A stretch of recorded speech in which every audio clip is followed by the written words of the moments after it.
What's up, everybody? It's Jeffrey Lyles. You're listening to Lyles Movie Files. We're wrapping up February now, and the whole gang is with me. Little brother Jayce, what's up with you?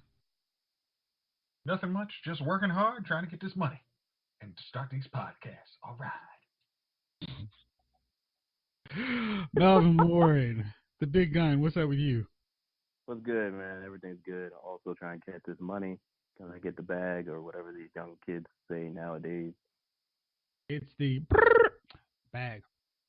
Okay. That sounds so stupid. I'll never do that again. I'm so fine being again. old.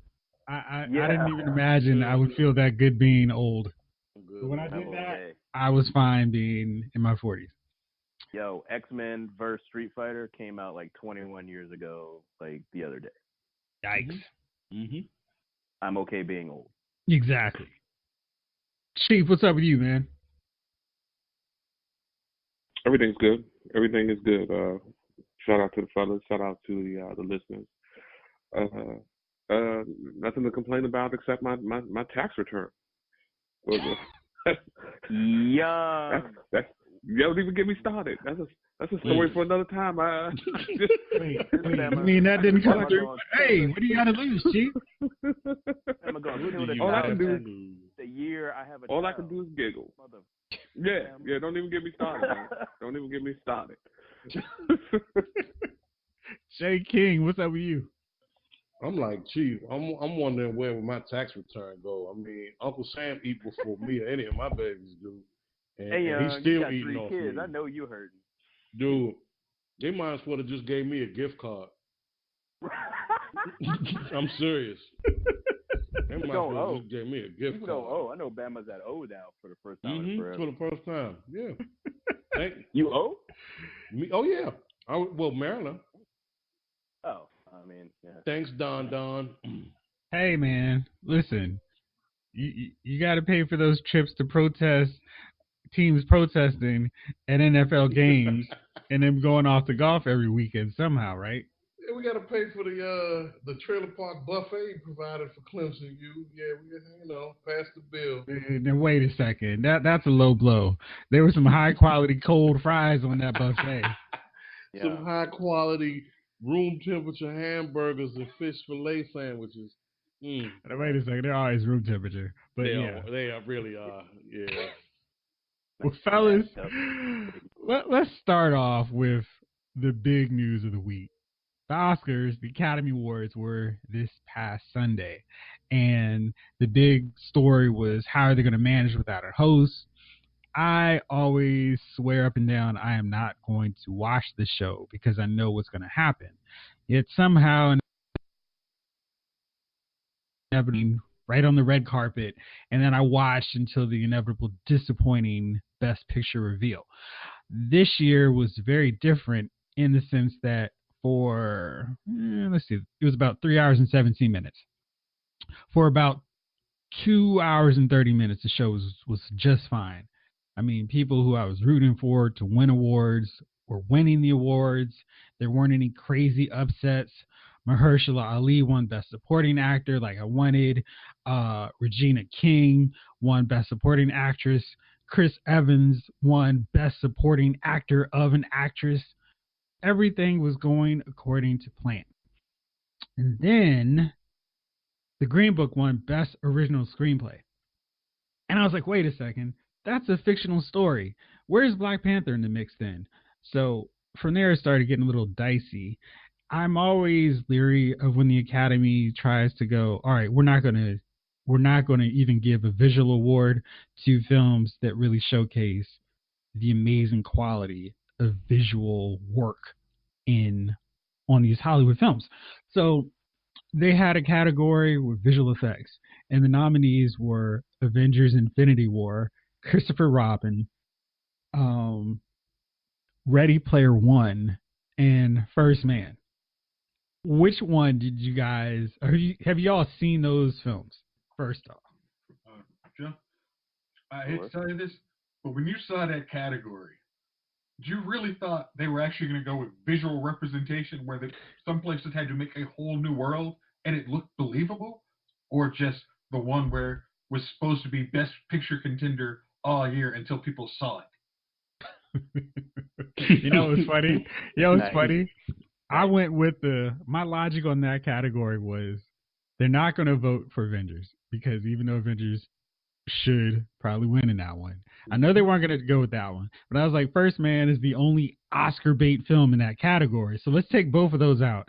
And then I'm going to have between Christopher Robin and Ready Player One, and I love both of those movies, so I was fine with either of them winning. I mean, I'm never not going to love a movie that has Winnie the Pooh walking around going, hello, awesome.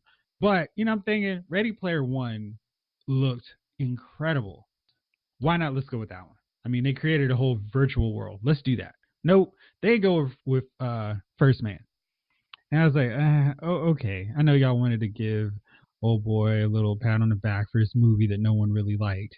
And even First Man. What the hell was that about? It was Neil Armstrong landing on the moon. That was the movie. Oh, that thing that no one watched. Okay. No one watched. Like, seriously, nobody watched that. I literally forgot about it. Hey, dude, Hollywood is going to force feed us. What's his name? Ryan Lipface, whatever his name is. They're gonna force feed him to us continuously until he wins something, until they can validate. But he is actually in the right film. He's a really good actor. Yeah. And First Man was just. They didn't open up his personality at all. So it's just like, why are we watching this movie? It's boring. Who was in it again? Ryan Gosling, Claire Foy. Oh, I like Ryan Gosling, but that's not a role for him, man. Let him win. He got the La La Land accolades at least, right? So yeah, I mean, I thought he should have got it for that. I was rooting for him and Emma Stone. So anyway, so there was. That's when I started to wonder a little bit, like, where are we gonna go with this thing here? Spike Lee got his first Oscar, which is crazy, for adapted screenplay for BlacKkKlansman, which was an awesome moment. Samuel L. Jackson gave him the award. It was really cool watching how they kind of synced up who was presenting the awards with who won it. So, like, Chris Evans got to give the Black Panther crew an award. I'm trying to remember if it was for set design or for costume design. And for Ruth Carter. Anyway, so that was cool. And then they had Samuel Jackson and Spike Lee, who've always collaborated for so long, actually give him the award. That was nice. And he was really excited, jumped up into his arms, and he gave a great speech. And my main thought after that was, I hope this isn't the last time that we hear Spike Lee up in front of everybody tonight. Because really, with the nominees for Best Picture. So then we get move on to the Best Picture. And there was a bit of an upset with the Best Actress because Glenn Close looked like she was a lock. She had been winning all these major awards, leading up to the Oscars. But Olivia Colman won for The Favorite, which was not my favorite film of the year. And I actually was one of my least favorite films. Yes. But she gave a good speech. And I thought that she did well in that film, so I didn't really have a problem with that. Rami Malek won for Bohemian Rhapsody, and this marked the first time in Oscar history that the actor awards went to a majority of minority actors. So I thought that was really cool. Like, hey, progress. Great. Then we go to the Best Picture, and the Best Picture just goes like to shambles, and just it is the buffet of the Oscar awards here. There were so many good films in this category where it just felt like they really can't go wrong. And I mean, I knew Black Panther wasn't going to win, but if they're going to give it to Green Book, then shoot, everything was wide open. I'd have been fine if they gave it to Bohemian Rhapsody, Black Panther, heck, even The Favorite, because I mean, I didn't like it, but I understood that people did like it, and there was actually people who enjoyed the movie. More critics liked it than they didn't, so it's like, all right, that would have made sense, even though I wasn't in love with it.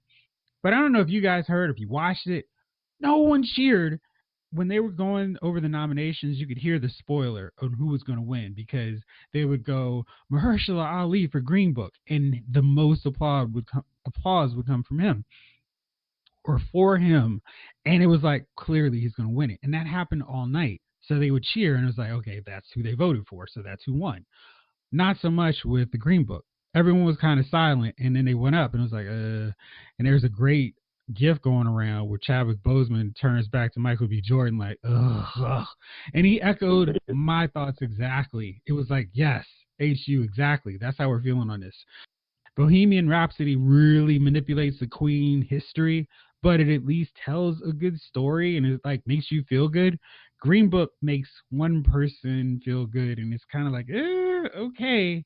Again, when I saw the movie, I wasn't like, oh, this is going to be an Oscar winner, no doubt. So I wasn't thinking much about it. But I never would put that in the best picture. I mean, I would put Widows, If Beale Street Could Talk, long before I had that in the mix. So, fellas, what do y'all think about this? The Oscars in general and Green Book's win. Anybody want to go? All right, well. Go ahead, man. Yeah. All right. I feel like Spike Lee should have won. And I'm tired of the narrative that Do the Right Thing was Spike Lee's best movie. Me too. His best movie to me. That's what they everything. Yeah, that's all I kept reading. It's like, in '89 when he got robbed. I was like, yeah, in '92 when he got robbed. Right. In '93, was it '92 or '93, y'all? I don't remember. 93. I think it was 93. It was 93. Yeah. He got robbed. Should have been in there for Inside Man. He should have been in there for Inside Man, if you really want to know something. He should have got a nomination. 25th Hour. 25th Hour. But we slept on that. So I'm tired of that. That is one of his best films. That's one of his best. That's one of his best movies. That's one of his best movies. Yeah, so Philip Seymour Hoffman in there. Man, Ed Norton, Patrice O'Neal, Rosario Dawson, Patrice O'Neal up in there. Yeah, an old girl who's been on everything else lately. Old Rogue, what's her name? I can't remember. Rosario. Yeah, Rosario. Oh, Rosario. I'm talking about Rogue. What's her Ellen name? Page. Rogue. No, Rogue. Oh, Anna Paquin. Anna Paquin. Oh my God. Yeah. Old girl from True Blood. Thank you, Sookie. So yeah, I mean, come on.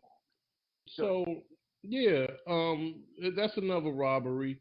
Overall, the Oscars award shows they just don't grab me like they used to. I did watch, however, the duet with Bradley Cooper and Lady Gaga. I did have to watch that because everybody talked about it. You got to watch it. Overall, not having a host worked. Surprisingly, you really don't need a host, and that proved it. You don't need a host because here's the thing about a host, and I think I found that out when I actually watched Seth MacFarlane's turn as host of the Oscars. The host can be unbearable if you have the wrong host. And the host can be overwhelming and really make the award show or the event, whatever it is, about them. Yeah, exactly. Instead of stepping away, just facilitating the whole thing and letting whatever develop organically and not inserting too much of themselves into it. That's why there's I think that just happens when they have the cuts to the host. They've got to say something, and it's like, well, why are you here? I guess I got to say something. Okay. Well, that was awkward. Let's go to the next presenter. Right. And without it, it was like, man, you really don't need that person killing time and just taking up space. You don't need I remember watching like Billy Crystal when he would host, right? There's only certain people that can really knock that kind of job of host of a big award show out of the park because they're funny, they're engaging, but yet they don't step in the way of the show itself. The show is the show. And you got to know that much of it, and that I don't think that in the climate of today's personalities who would be up for hosting, I can't name one comedian, one actor, one personality out there that I would like to watch as a host of anything. What about Tiffany Haddish? Oh, that would be so understated. She would do such a great job. Ready? No, I don't want to hear an hour and a half of that. I mean, I don't dislike Tiffany Haddish, but I just don't. That ain't she. That ain't what she do. And you really don't need personalities that big. You need No. plain toast for real. You need Steve Martin, Billy Crystal. You need Billy Crystal. You need toast. Those cats who will lay low. Yeah, you need toast. All riser. Yeah. So Right, you did yourself exactly. a favor by not going over the top. Because can you imagine Kevin Hart hosting the Oscars, making that his own? In between awards, it would be the Kevin Hart, his fifth comedy special. Oh, in fairness, that's what you would have him there for. So he's just doing what they expect. He's just doing what they expect, but that would have been too much. So they did themselves a favor. Speaking of which, though, The Upside just crossed 100 million, and that is another 100 million film for Kevin Hart, and he continues to make a ton of profit for studios that have him in a starring role, and that's huge for a movie like that. Yeah, I was just going to say, that's big for a movie like that because it's not one of his normal movies. Yeah. Wow, that's so big. that opens Pick up a whole new realm. Yeah, exactly. So, Gunnar, let me hear your thoughts on Green Book because I know you've been dying to get in on this. So, listen, man. First of all, you go on stage, you look at it's just the whole production, dudes and writers, everything. It's just all white dudes telling a story about racism. Like, here, we know about racism. Here we go. I've been going on Facebook and everything else, man. It's like, but I don't necessarily know if it's an issue with just white guys doing it. I think there are certain people who are cognizant of, hey, this is how this goes, right? So like Brad Pitt, for example, if he's a producer for a film about race, I would trust him to do all right by telling the story and doing it justice. These particular guys were just totally tone deaf. And I think that's the problem. Like, I wouldn't say Ava DuVernay can't tell a story about something, or like she can't tell a story about Irish settlers, but these particular guys couldn't tell a nuanced story about black and white relations. But you know why, right? They have one perspective, and they did not go and they didn't really look into themselves and say, we only have one perspective. Let's go and talk to the family at least, which they did not do. Let's go at least talk to some black people besides the star Mahershala, besides our token dude I love Mahershala, he's great, but when it was time to clean this up, when the crap hit the fan, about when everything kind of was like, whoa, they weren't expecting this kind of fallout, right? Publicly. So they went to him and say, hey, this is okay, right? Then Octavia Spencer, I guess they went to her too, and she's a producer. Yeah, that's what I'm saying. Like, you know what I mean? You got your people up there that can kind of tap dance and stuff like that, and I don't care what industry you are, you're gonna find those guys that are willing to do that for their tone deaf friends. Now, have you considered Octavia a tone deaf woman? You defend this movie, I start to learn more about you. That's all I got to say about that one. I mean, come on, man. You put so you got Driving McDaisy, you switched it around, and yet you still put the black character in the back seat, even of their own story, which is kind of wrong. Well, you mentioned Ava DuVernay, writing about Irish settlers. Guess what she's going to do? Talk to the Irish settlers. I am sure you see what I'm saying? Would. But my thing is this. That's my point. And so, but you said it wasn't. It was. They were telling his story, but I don't think their intention was ever to tell Don Shirley's story. I think this story was told from Tony Lip's perspective, and that's the story. Yes, it was from his perspective. However, they still are incorporating a story about race without and racism against black people because that's how racism works. And you just have half the story. You have half the perspective. That doesn't make sense to me. That will never make sense to me. And not just because we're trained journalists, it's just because it just literally doesn't make sense to have a movie where, okay, this is from Tony Lip's perspective, but let's make sure we cover this perspective too to make a better movie. I mean, that's just trying to make a better product. At that point, they just didn't care. They basically just created a new Bagger Vance situation, where it's like, if you have any defense on this, or if you really like this movie, I kind of know more about you now, right? So, I mean, Now, what and do you know plus, from like, me? wasn't there? Huh? What do you know from me? I'm saying the movie's not bad, and the movie is fine for what it is, but it's not the best picture. It's It's definitely very not best picture, but disposable. I've always had issues with the titling of this movie and all this, and the actual like marketing of this movie. And it was like, hey, white people, racism. This is how we see racism, and it's not a real perspective to me. It was a skewed perspective, and it was the same skewed perspective that we are trying to get away from, that we call out, that we're supposed to be evolved from. And here we are with this best picture of this unevolved, antiquated thing. I remember mentioning to somebody, I was like, this was like a really good Highway to Heaven, or Quantum Leap episode. That, and you know what I mean? Like, it was like, that's how it got pulled off. That's how it got pulled off. So I was sitting here like, this is a really long, because it's that skew perspective. It's like, oh, it's racism from my perspective. Oh, crap, I just discovered how crappy this is. Probably shouldn't be using the N-word anymore. Maybe I'll try. You know what I mean? Like, it was just like, when was this supposed to come out? This is supposed to come out in the 80s? Like I said, it's a Highway to Heaven, Quantum Leap episode of when Sam leaped into a black dude's body. Oh, I'm in the LA riots. Holy crap. Like, they and quite frankly, they actually did that better than what the freak Green Book did. I mean, it was just really skewed to me. So, like I said elsewhere, like, if a fictitious depiction of black history shaped by a director's view of the source material is going to win Best Picture, it might have been Black Panther, right? Like, if I'm going to use the source material and it's all fictitious anyway, a fictitious version of Black history, why wouldn't Black Panther win? That was a better film.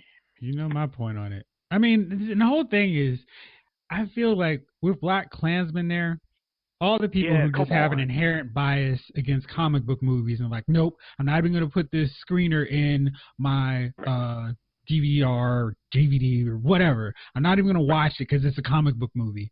You have Black Klansmen. I think the issue with Black Klansmen not winning was, I think there's some people that don't like Spike Lee. And they're like, nope, I'm not gonna watch it because it's Spike Lee. Because I feel like still don't respect Spike Lee. Yeah, and it's like, come on, man, y'all need to.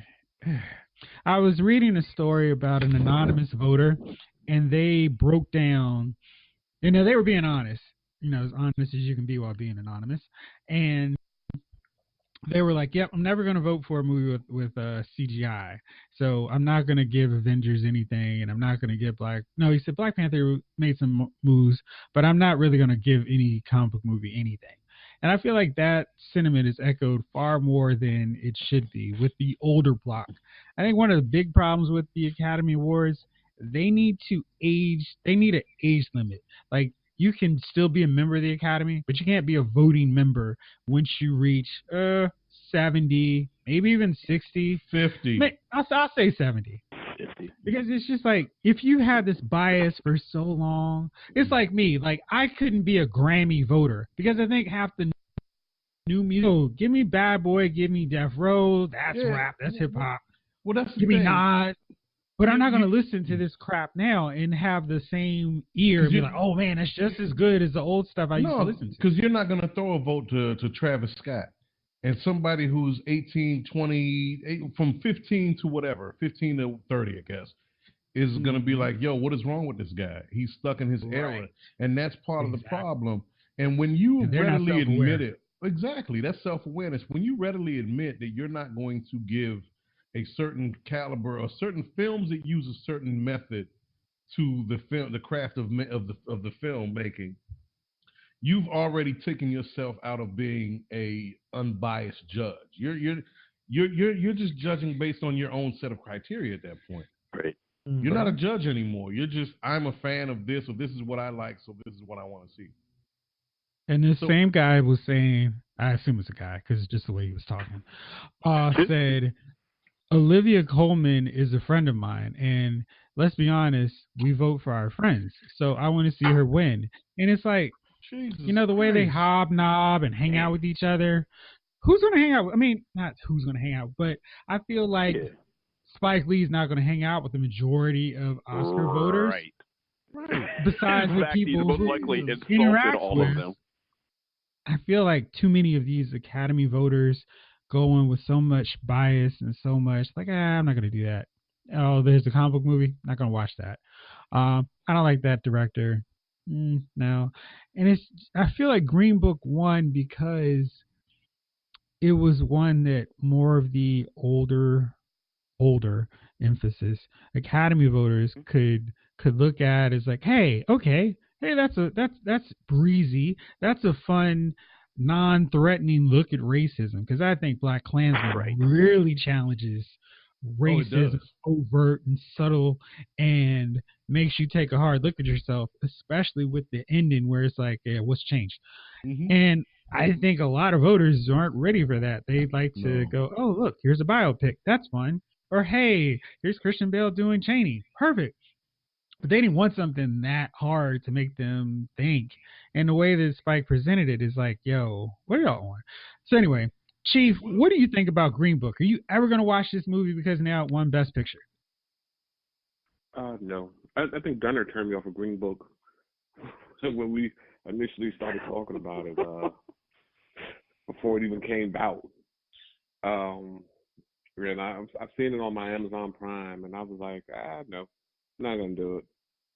So I'll tell you, it'll probably end up something like it'll come on cable late night. I'll be in the bed, I can't find the remote, and I'll end up watching it. That's how I'm serious. That's how a lot of things in the house gets watched. It'll be late at night. It'll come on. I'll be laying there. I have no intention on looking for the remote. It's just one of those things. And next thing I know, I'm watching, some movie that I've never seen before. You know what I mean? So that's the only way I think Green Book is not. I'm not going to spend any money on it. And then once you learn that the movie's it's about the white guy's friendship, ain't it? It's really about his perspective. And I think that's the thing going in. If it's not Don Shirley, Mahershala Ali's character's perspective, you'll understand. Okay, and from that, it's fine. Like I keep saying, it's not a bad movie. It's just it's not the Green Book of Negro survival in the Deep South, or hey, this complicated musician who's struggling with his identity and having to travel and be this inspirational figure. It's not his story. It's not how it was advertised at all in any of the trailers. Yo, Gunner. So here's something really funny, right? I was talking to one of my good friends this week about the Oscars, and they were telling me I feel really bad because I haven't seen the Green Book yet. And I feel really bad because it's important for us to support our own. And I'm like, shoot, they did such a snow job because, for people who aren't like paying attention, caring about this stuff, like, oh, this movie looks good, you would think, hey, it's a black movie. And I'm like, whoa, wow, that's crazy. My point. No, dude, I understand your point totally. I'm just saying it's not his story. And I think that marketing is I think they try to make the marketing a little bit more balanced. But I also think that if you watch the movie, which you say you won't do, it's not as devious as it is intended or how it comes across. It's just, Don Shirley's story in the movie has an arc. It's not like he's ignored. He won the Best Supporting Actor because he's doing things in the movie. Well, but he won the Best Supporting Actor because he's Mahershala Ali. He can act his way out of a vanilla ice cream carton, which is basically what he freaking did. Hey, I see what you're saying there. See what I did there? Yes. I did. Yeah. So I thought that was really, really interesting. So now we're starting the new season because I don't know why the Oscars officially marks the start of a new movie season. But yeah. I don't know if you guys caught the commercial or saw the trailer, sort of, for The Irishman. This was one of those rare films. They didn't show a second of the movie. All they did was put the names up. Robert De Niro, Al Pacino, Martin Scorsese, Joe Pesci. And I was like, sign me up. And this one looks like it's going to follow in the footsteps of Roma and make a lot of dent come November when it hits Netflix, not theaters. It's going to have that limited release, but it's actually going to show up on Netflix. What do y'all think about this trend of Netflix starting to get all these heavy hitters and starting to win Oscars? Is that a trend we're going to see continue further, or what? I love it. Yeah, I love it. No, that's the way it's headed. Whole crap. It disrupts this whole Academy crap that's trying to snub all the Netflix films, by the way. And you know, what I mean, I'm down, but I do worry about this particular film. The last movie that just threw up a bunch of stars. I cannot remember the name of it, but it was like everybody that John Woo uses, but it wasn't a John Woo movie, and it was quite terrible. Chow Yun Fat and somebody. It was horrible. I can't even remember the name of it. I need you to find it so I don't watch it. Well, it was bad. Gunner, I feel the same way as you with that, right? With Netflix, this is perfect because you got to start paying attention now to something else. There's with Netflix, they're taking risks, and they're not only taking risks, they're drawing big names. But what this does also is it says, hey, we're producing the content's coming from everywhere. So Academy, you got to constantly be paying attention. It's not just coming from major movie houses or independent studios known for making these kind of Oscar pandering films. So you got to pay attention. But what I'm worried about is this being like the 99 2000 Blazers, where you got all the names, but it's not quite. You know what I mean? Because for what it's worth, it's not just because they're all old ass men. It's just because I can't name the last good Al Pacino movie or last good Robert De Niro movie. Any given Sunday for Pacino, if I am not mistaken. Yeah, and that's been how long? That's been 20 years ago. That's 20 years. De Niro, I'm gonna say I really don't know. I really don't know. De Niro has been in paycheck mode, but he's stumbled into good movies. Yeah, much more frequently than Pacino. And Joe Pesci, we just haven't seen Joe Pesci since when? Hey man, you know that's pretty good if you can just chill and not care. Oh yeah. Well, hopefully they knock it out of the park. I mean, Scorsese's involved, so right. You know. So Jayce, we talked about this Netflix movie that I watched, and fellas, I did not mention this in our discussion beforehand, but have any of you all seen Polar? Not yet. Yes. Now, it seems like you have a very different reaction than I do, Gunner. What was your take on Polar? I mean, if you go in there like, oh, this is just going to be a shoot 'em up, kill it movie, that's the way I went in there. I'm like, when is he going to hurry up and do this? That was the only part. Like, the beginning was kind of long. I think I watched it with our boy, Brad there. He was just like, I was like, don't worry, it picks up. But then once it picks up, it's great. You know what I mean? It's the cheesiest bad guy, cheesiest group, but it was just like, it made me chuckle. It's just a shoot 'em up, stab 'em up, beat 'em up movie. I thought it was fine. You saw it, Chief? If you're talking about the poor man's John Wick. Yeah. Sir. Yes. That movie. That one. I did see that joint. Yeah, I did see that joint, man. It was. What was your take on it? Remind me of the poor man's John Wick and The Professional. Rolled up in yes, the exactly what it was. Exactly. Dude, I'm like, I've got a Blu-ray. I don't need to watch this bootleg version of two better films. Oh, man. It's on Netflix. I'm already, paying for it. I was like, let me just click on it. Oh, I understand the Netflix lore, but I was like, man, that first hour was so long. And those, following those assassins, like, come on, man. And then they're not even there the second half of the movie. Dude, come on, man. I'm going to brief spoil this for you, Jayce. They're trying to track down an assassin, and they have him pinpointed to 4 locations. It's 5 assassins. These jokers go, well, we could split up, or we could all 5 of us travel to each of these locations. And they show every one of their trips to these different locations. Like, man. Yeah, but it was fun to see them all, dude, There was one of those. There was one who was good to see. There was one person that was good to see those assassins. The rest could go anywhere else, and I didn't care. But yeah, man. Above and beyond the Call of Duty on those things. Really, low time. I was like, that's just wonderfulness. I mean, come on, Yeah, it's dude. just like the old school shoot 'em up dude movie, man. I Like, just, don't know, man. You know, has everyone here watched Doomsday? Because I feel like if we want to watch a dude movie, we should watch Doomsday. Doomsday. Oh yes, sweet. Well, all right, so I'm gonna put that out for y'all. Okay. This is my suggestion I got for one. crazy That was movie with the night. old girl from Rona Mitra. Rona Mitra. Yeah, I saw Yeah, that. the bootleg Kate Beckinsale. Yes. No, She was in Underworld though. She was in the Underworld. She was exactly. It's like she's her stunt double stand-in. Right.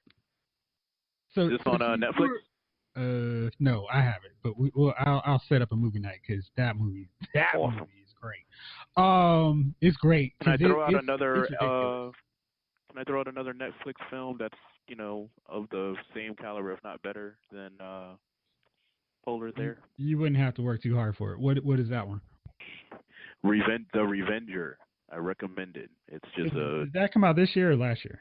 Dude, last year. That was last year. The Asian fight it landed last year, right? Yeah, that was so ridiculous. It was lovely. See, I was like, this is great. This dude just killing everybody on the same island. I love it. That joint. That movie was did you like ridiculous that good. I liked it. That joint was. I mean, that joint came with a side of cheese, man. It did. Of course. It Keep in mind, I watched it. Every time I watch it, it's like 1 a.m. Like, let me just stick this on there. I don't feel like watching the Freddy Fest. The glowing endorsement. Like, it wasn't serious. Like the action, the fighting was serious. The fighting was good, but the when they wasn't fighting, it was not serious. Like it was almost like a like this comedy with serious fighting parts. I mean, but yeah, that's it was like Mandy. a Jackie Chan movie when it came to America. Jackie Chan movie. Yeah. Wait. That's not like Mandy. Mandy is a slice of insanity. It's like PCP laced in your brain as you're watching this. It is firing straight into your synapses. Mandy is there. That is PCP heroin cocaine. Right? Yeah, that's not. Revenger's like weed. I mean, like you just. I'm just gonna watch the Revenger. Why not? Yeah, let me do this and eat some chips with it. You know what I mean? Like that's that kind of movie, man. That's like I'll put that on when I had to like work late at night. Like let me just put on Revenger real quick. Cause it's just old school martial arts joint, man. I'm cool with it. The camera angles I thought were really cool. That was they did a little different things here and there with the camera angles. I thought that was cool. And by the way, Mandy is playing at the Senator Theater in Baltimore tomorrow. Dude, Mandy's an awesome. I am not watching an insane movie in an insane city. Not happening. That's a fair point because that's a purge. That's like city. A purge. That's a purge. Yeah, that's a purge city. Once they started, it's going to originate in Baltimore. Purge has begun. Word. So speaking of cheesy martial arts, I don't know how big y'all are still into Mortal Kombat, but of course, Mortal Kombat 11 dropped the trailer today for Johnny Cage's showcase, and it was the greatest introduction of a character in a video game I've seen in a long time. Y'all can check it out on Lyle's Movie Files, and I'm going to talk for a second so y'all can watch the trailer. I'm giving y'all the break time to go to it. Check it out. Are y'all able to do that while we do this here? Because it's like a minute, but it is the best minute I spent all day today. What? Oh, yeah, Mortal Kombat 11 trailer. Yeah. You got to do the Johnny Cage one because it is. No. No, Ruzi sent this to me earlier. Because they based him off Jean-Claude Van Damme. Van Damme, you have to. I've been waiting on that. And they've had a ton of Mortal Kombat. Mortal Kombat, I think, does the best job of setting up a story within their games. Yeah. So it's not just like fighting. It's like, oh shoot, what's gonna happen next? Oh, they killed this dude. Oh wow, what's gonna happen? So yeah. And this one with Johnny Cage is crazy because they just throw him in there and he's doing his thing, and he goes off, and it's just all kinds of epic Johnny Cage action really highlights, and it's like, wow, y'all really went there with it. And God. I was kind of like, I think I'll get it, but now I'm definitely going to get it because I'm just going to go crazy learning how to play Johnny Cage perfectly. So Javon, what are you checking out now? the Cage. Like I've watched Cabal's. Oh yeah. I watched Ronda Rousey, Sonya Blade. Uh-huh. I'm looking right now at the Johnny Cage. It's all the Johnny Cage moves over the history of the series, Right. and especially through the first one. And like I was talking to my buddy Mo about this, right? He pulls out an Oscar and he beats his guy's teeth out. Dude, Lovely. come on. Lovely. Yes. I was telling him about the first time I saw Mortal Kombat, and oh my God, I'm still watching the trailer, y'all. Please, I'm watching it too. I'm like, oh snap! This is so much love. He's doing 3 takes to the he uppercut. just stabbed this dude Yo, with an yo. He's Oscar. doing 3 takes to the uppercut fatality. That is hot. That is hot.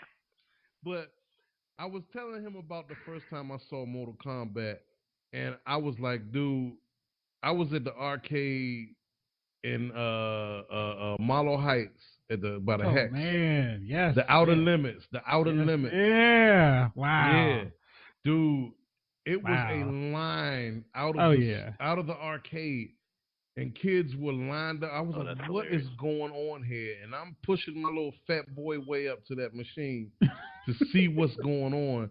And as soon as you can't make this up, as soon as I get up to the thing, I hear, finish him. And it's Scorpion doing his fatality where he rips off his mask and does the fire breath. Uh-huh. And I was blown away forever.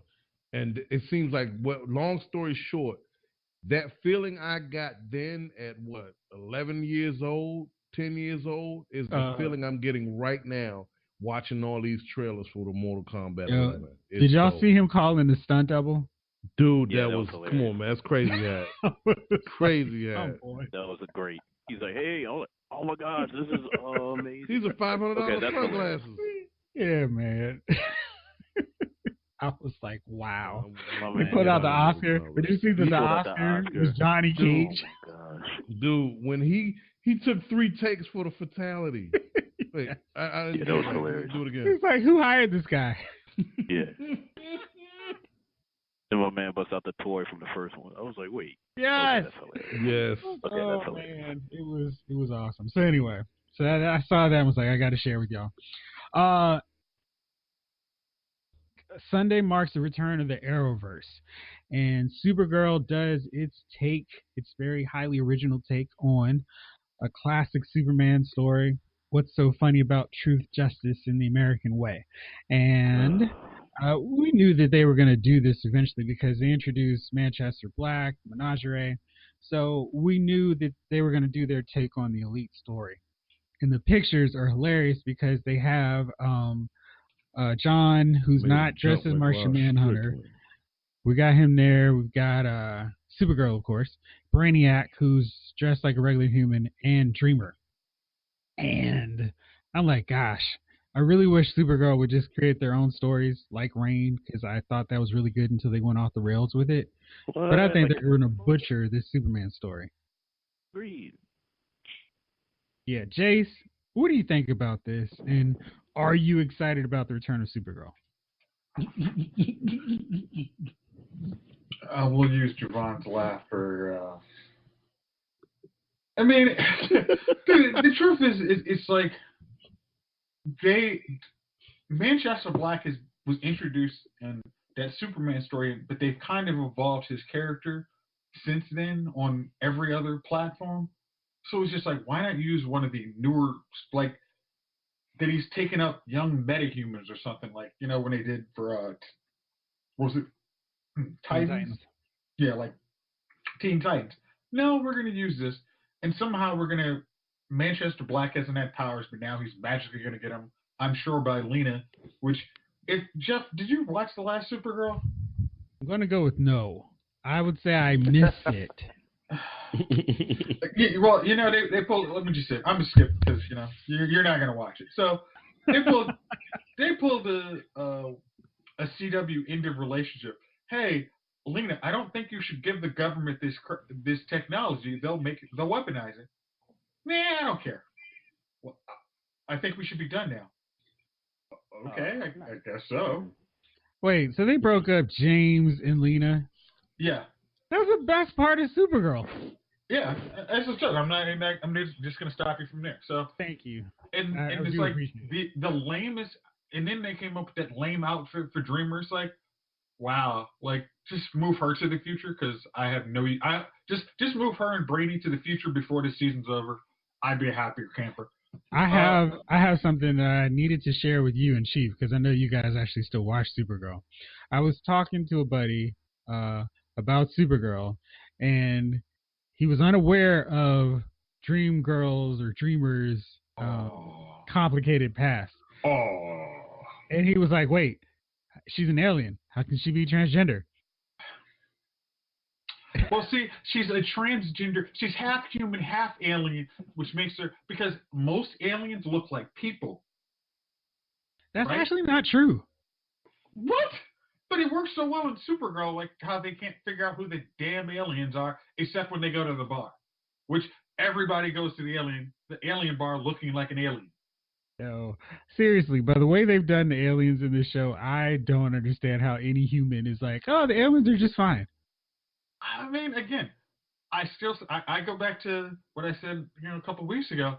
If I'm looking at Supergirl, I got a mask on, like, all right, man, we're gonna take this joint over, right? We're gonna take it back, America first. I mean, Earth first. Y'all play it so stupid. It's like there's no way a human would be okay with this. Yeah, absolutely. They're I playing mean, it wrong. They really are doing no, it wrong. they're playing it wrong because if they played it exactly like it is, it makes no sense that any Earthling would be not against them. It's like Supergirl, like Superman and Superboy. I mean, Superman were annoying as hell anyway. Then we got invaded by people who look just like them. Yeah, now hey Lex, can we pardon Lex Luthor to get a kryptonite shield and get rid of all the aliens? Because that makes way more sense now. Because I'm thinking, oh, I'm sorry. In this version, Lex is in jail because of Bruno Mannheim instead of because he's trying to kill the first alien. Which, okay. I'm really sorry I missed this show.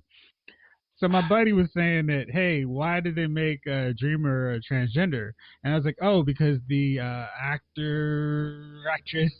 playing Dreamer is transgender.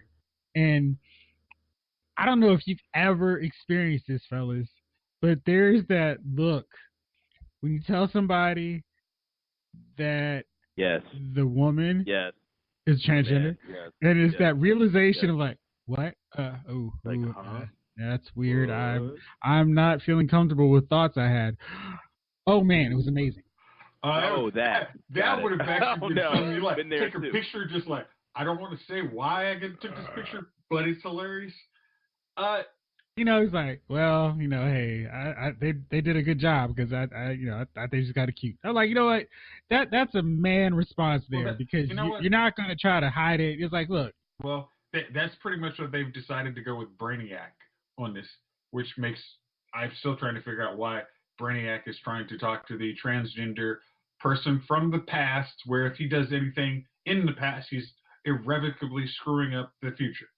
Man, legends prove that you don't have to worry about time. Yeah, that Flash does that too. So, no, at least there's some consequences in Flash. At least Flash was like, "Here's a broken cup." You know what I mean? You're screwing it up. So there you go. But there are consequences, like you said. But yeah, this I don't know what the heck's going on.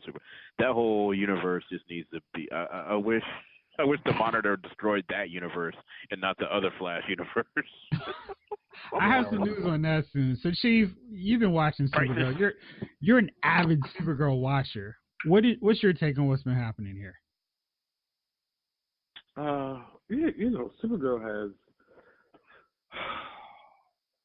So they've erased her sister's memory, right? Oh, they did. What? Yeah. So so the sister no longer recognizes Supergirl and her sister being the same person. Nice. So Supergirl is one person and her sister's another. So what happened was, it's crazy stuff ever. So the DOJ, the DOJ kicks Supergirl out for not revealing her identity, right? I remember that. Yeah. Yeah, which was the stupidest thing ever anyway. Like that. Right. So, gotta wear a stop. You don't pay me. Right. I ain't getting no government check. So what's the point of me getting fired? Like you don't How about pay me. Oh man. So I did not fill out a W-2. Hey, no, she probably would have just gotten a gift card anyway. Oh yeah. Sorry, Chief. Taking it back. All right, go ahead, Chief. My fault. So after this happens, they're like, well, we're gonna go through each and every one of you and figure out if any of you know Supergirl's identity, right? So in order to protect Supergirl, she's like, you gotta help me forget who Supergirl is, which I didn't understand. Like, what they, so like even if you were to undergo the procedure, right? Oh man. So once they scanned you and saw that you didn't know who Supergirl was, I never understood why they didn't put the memories back in place. You know what I'm saying? It's not like every day you go to work, they're going to be like, we scanned you yesterday, what do you know today? So, like, it's ridiculous. But the Right. parking meter is Like, like, you know what? I got a ticket yesterday. Right. Like you said, I got a ticket yesterday. You know what I'm going to do? I'm going to sit out here until 6:30. Then I'm going to park in the same place again. There you go. The end. Oh man, I'm so sad that I'm missing Supergirl now. every time they pull this, I'm like, well, why the hell haven't they restored her memory? Right. I'm like, there's no reason not to have, like, you know what I mean? There's no reason. Here's the thing. You sign up for a job, they come through, and they might piss test you for your job, right? Usually, unless you crash the company vehicle or something, you're pretty good on piss tests. Like, you know what I mean? Like, they're not going to just come in the next day and be like, hey, we're going to piss you today. Well, you pissed me yesterday. Well, that was yesterday. We pissed you yesterday for the job. Now that you have the job, we're going to piss you again, and then every day, continuous. You know what I mean? So there's no reason for it not to know that Supergirl and Kara are one. That's number one. Right. So, Chief, hold on a second. Chief, why, like, if Supergirl doesn't work for the DEO anymore, why the hell is her identity a big thing? It's just like, hey, I quit from the DEO. Why do we care what her identity is? Why, when they fall from the sky and land on things, the things don't crush? I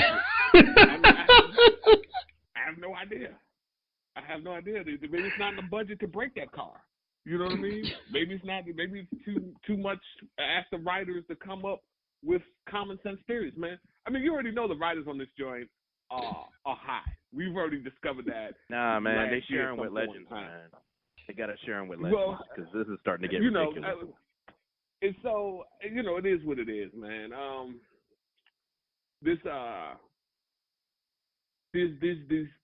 These people are so, now that they're going, the aliens are, they got these guys, the regular people coming out. And this is another thing. So it takes Supergirl with her superpowers, an episode, sometimes several episodes have we noticed, for her to defeat aliens.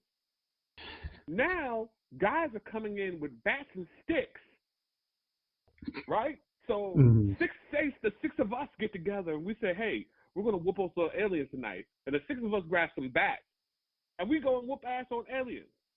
The same aliens that Supergirl may take an episode or two to defeat. So how is it that it should be bodies everywhere? Like, no alien's going to take an ass whoop. Like, all these aliens are supposed to be powerful, and a guy with a bat? guys with bats are beating you? He's strong. Like, I never understood that about the episode. Like the last episode, there was this basically like a parasitic organism got inside this girl, and it sort of like reminded me of a venom symbiote. So Jeff, I forgot the Jeff, that's how we got Menagerie. That's Are how you Menagerie. serious? Yeah. Yeah, okay. Wait, so these what? guys show up. Yeah. Right. Menagerie's alien ship just crashed, landed, and bonded with the lady, and now she's Menagerie. Came equipped with a name before they ever met the lady. It was just, that's Menagerie. It's like, oh gosh, come on. We always say after Christmas it goes downhill. Yeah, they come in with bats to beat her. I just listen, man. I watch. I don't know why I watch, but I watch. I guess mostly to see what kind of foolery happens now. You know what I mean? It's almost like looking out the window and watching your neighbors fight every night. Like, oh, here come again. Here they go again. You know, and that's how I feel like Supergirl. It's just a dude and a wife beater chasing this wife through the yard, and you're like, I gotta make that call, and it's just gotten out of control, man. But what are you gonna do, man? It's the CW. What the hell is going on? It's gonna be what it is. Supergirl is what she is. What am I do? What am I do, huh? What am I do now, huh? Yeah, it's all down here now, huh? What am I do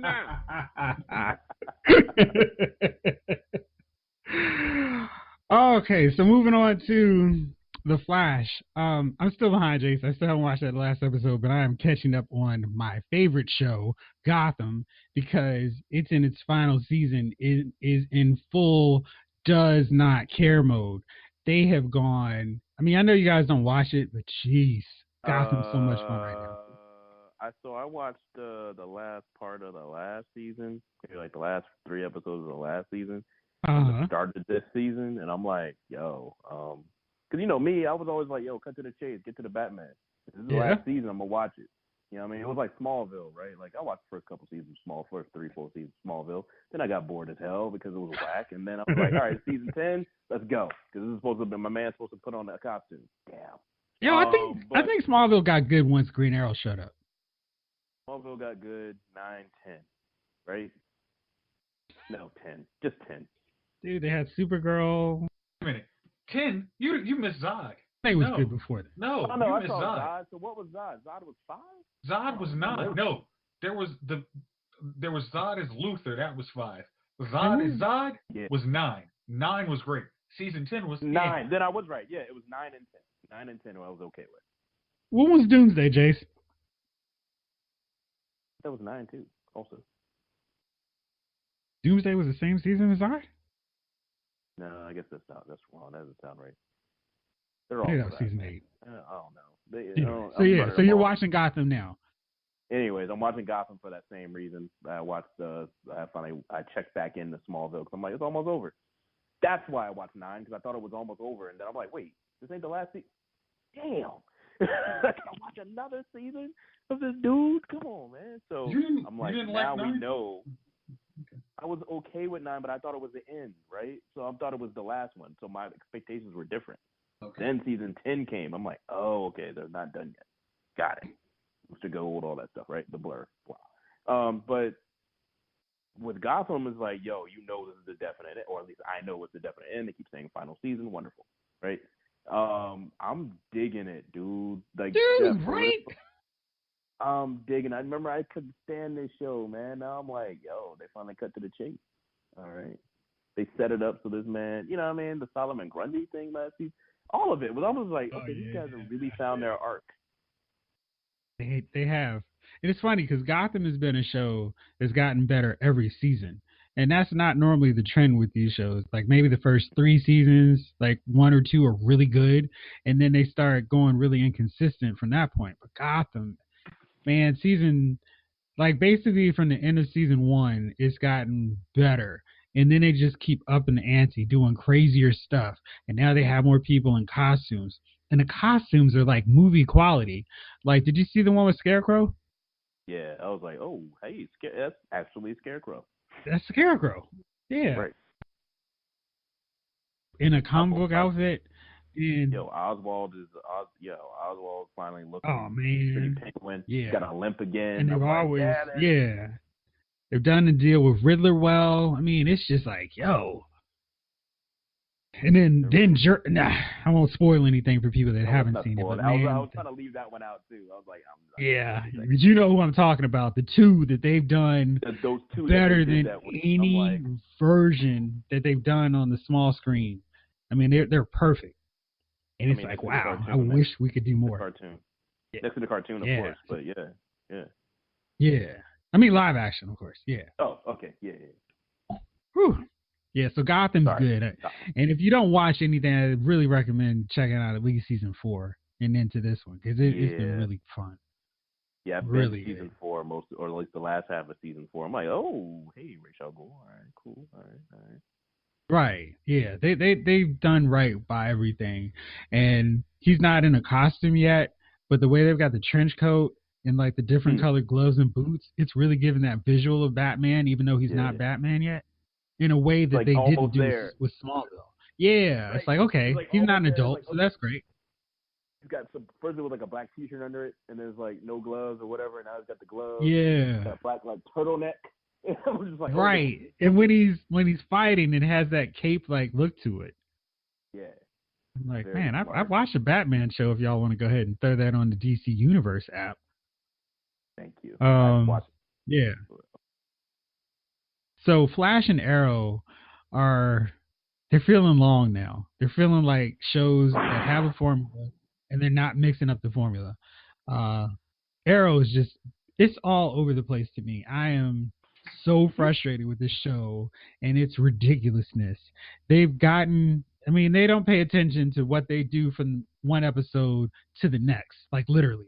Like earlier in this season, they had William saying as an adult, well, when I left my parents and were separated from Oliver and Felicity, that was the last time I saw them. Like 5 episodes later, he's hanging out with them as a kid again. It's like, dude, are you lying or do the writers not talk? Because it's one of the two. He's lying because that's just a blatant inconsistency. That's not tolerable. I mean, if the last couple seasons weren't that good, I'd be like, all right, yeah, that's pretty par. But come on, man. And now they're regressing. Regressing. So, yeah. I'm sorry. They really are. Nah, because it's like, I think season 5 was perfect, and how they followed it up was a big letdown. And they had some good moments in season 6, but season 7 has washed away all that goodwill from season 5. Like, hey, let's get rid of William again. He was the only person that had any repercussions from what happened on the island. And they seem like they're fading out Dinah and are going to complete this face turn with Laurel. So she's going to be this version of Black Canary. And Felicity, of course, can do no wrong. And they've thrown in a new Green Arrow who's Oliver's sister, even though they've already done the Oliver has a sister who wants to sling the bow and arrow and be a vigilante and learn right from wrong. They've done this. Why are you recycling this story again? But they did that with Canary too. It's just like, okay, we got this Black Canary. Oh, it's Sarah. Oh, okay, we'll make it a White Canary, and then we'll make Laurel the real Black Canary, and then okay, we got this Thea thing. Okay, we got Thea as this Arrow, or Red Arrow, or whatever. Speedy, which we'll go there. We won't go there because that's just all complicated.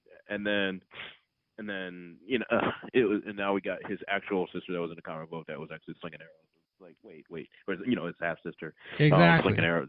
I was just like, okay, whatever. This is just okay, fine. Let's just leave that there. That's just present day chaos, right? I could probably deal with that.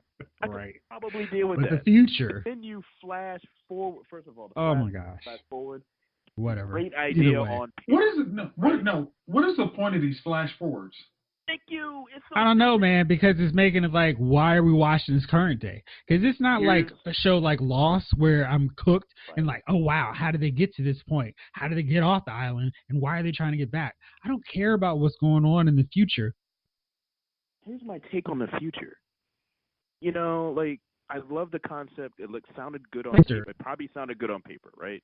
Oh, my gosh. But I would hope execution, and now the fact that I'm looking at the concept from the execution standpoint, I'm like, this is stupid.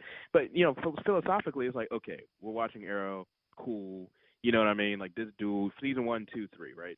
We're watching Arrow. This is his past. We're figuring it out. Oh wow, you knew what it was going to get to. Get lost. I hate that show.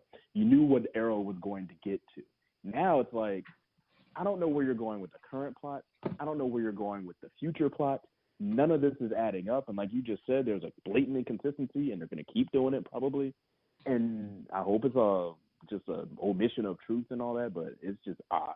And I don't really care which way. I think they just did it. This is just a wrong, incorrect strategy. I think, right? Like, it sounds like Okay, Melvin. incorrect strategy. Yeah. Melvin, if you know that Renee may or may not be about to bomb all of Star City, would you care about Renee as a good guy Exactly. the rest of the series?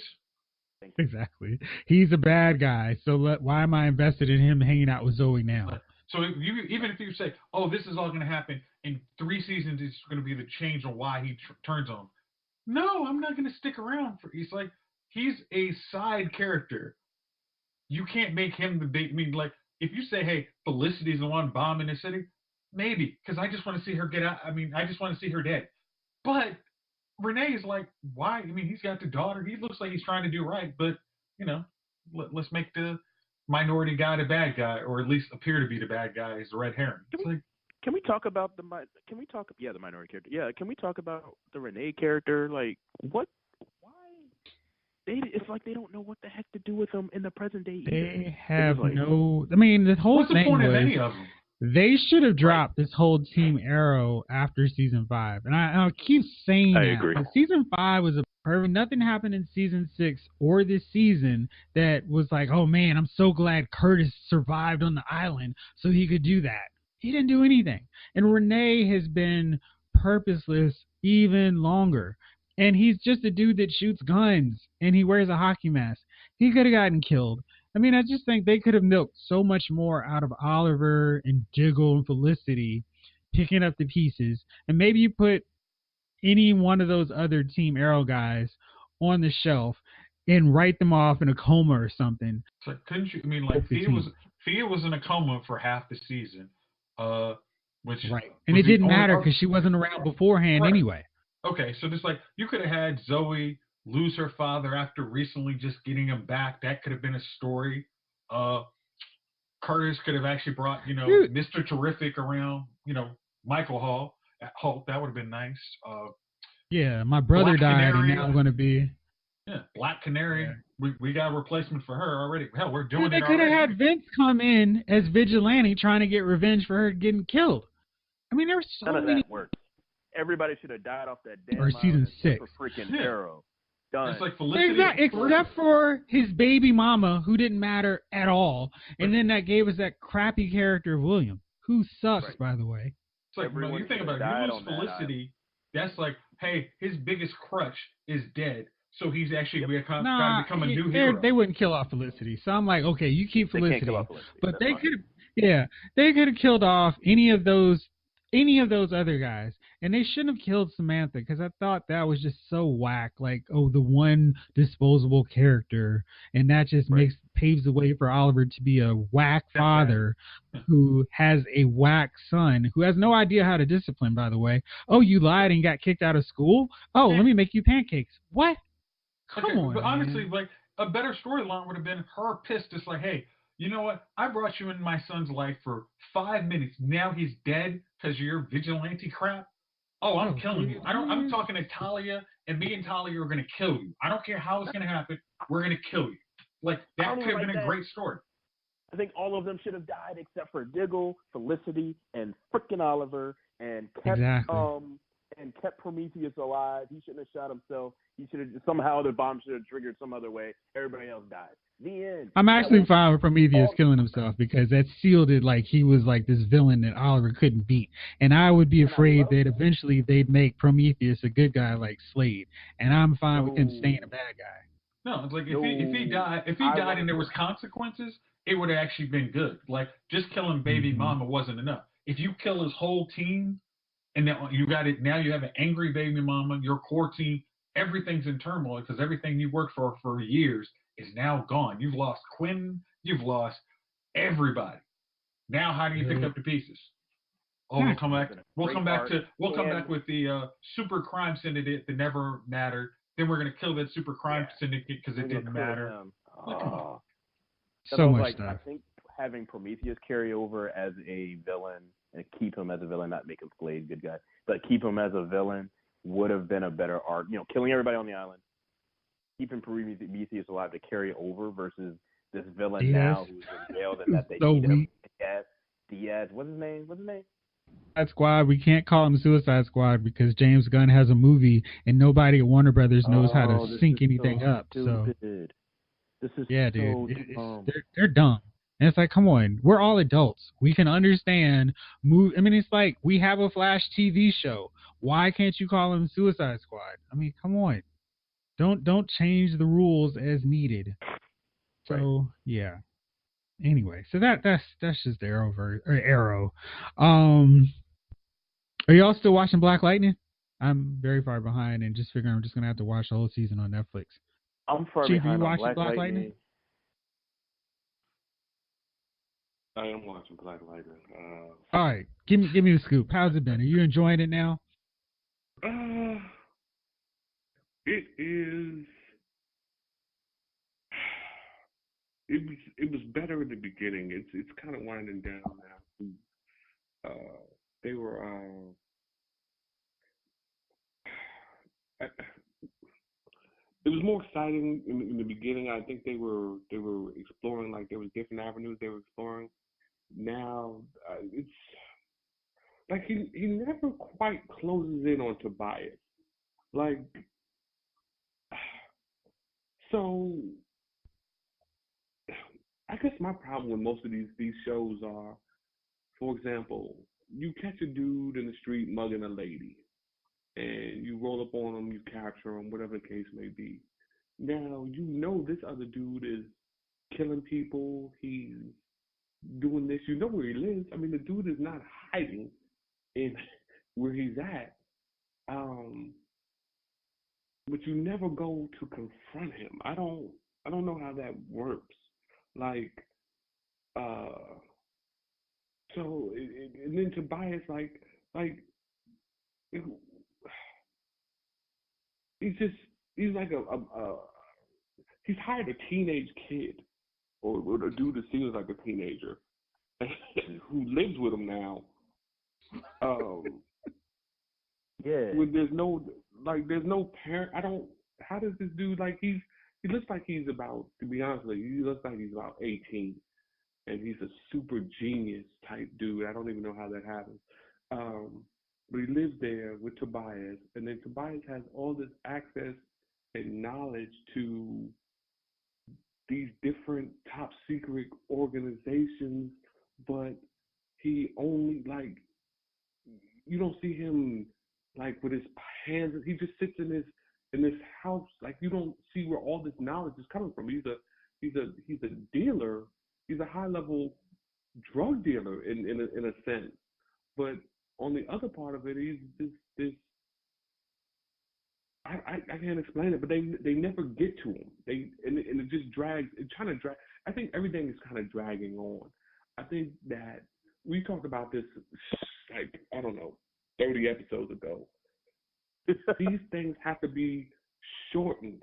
Like, sometimes you take the season on too long, and it just becomes you just go through episode and episode excuse me, of the same thing, of this googly dot. Yeah, man. And like every once in a while you get an episode where you be like, that was decent, but after the first 10 episodes or something like that, that's what I think, and that's the problem. I think that's what got me so pissed off when Marvel canceled Netflix's series, because even with those series that we were watching, episodes were only like 13 episodes long. You know what I mean? They didn't go on 25, 30 episodes. I mean, imagine 25, 30 episodes of Luke Cage. You'd be like, God damn, when is this going to end? You got 13 episodes. All the things that needed to happen would happen. You know what I mean? Even if they did 13 episodes with a bad guy or a situation, ended it, went into Christmas break or whatever, and then started maybe another 13 episodes of something else. Mm-hmm. You know what I mean? Versus just 13 episodes of the same, 20 episodes of the same thing just going on constantly, and and it's never getting fixed. Like, how many of you guys are sick of Flash's daughter yet? Dude, I've been sick of her a long time ago. And this, I'm okay with her.